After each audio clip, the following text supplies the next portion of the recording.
मराठी एकीकरण समितीतर्फे मराठा शिलेदारांचा मेळावा कार्यक्रम खूप छान आणि अर्थपूर्ण झाला। या कार्यक्रमात मजा तर आलीच, त्याचबरोबर उद्योगपती कुलकर्णी आणि मराठी भाषा अभ्यासक दीपक पवार यांना भेटण्याची संधी मिळाली। तसेच त्यांचे मार्गदर्शन उपस्थितांना मिळाले।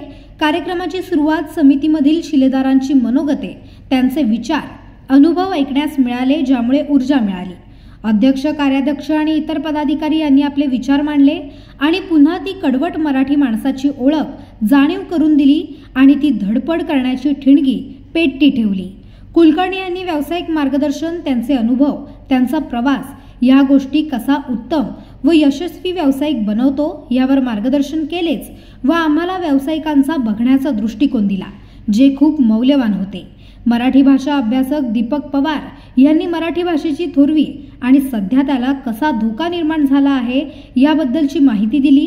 अराजकीय राहून कसे राहता आले पाहिजे आणि आपले मराठीचे प्रेम आणि त्यासाठी पुढील वाटचालीसाठी मार्गदर्शन दिले। समितीचे दाभोळकर साहेब यांनी सर्व व्यवस्थित पार पाडले आणि आमच्या रोजच्या नोकरी, घर, व्यवसाय या जीवनातून हा एक रविवार सार्थकी लावला आणि खूप काही दिले, त्याबद्दल उपस्थितांनी समितीचे आभार मानले।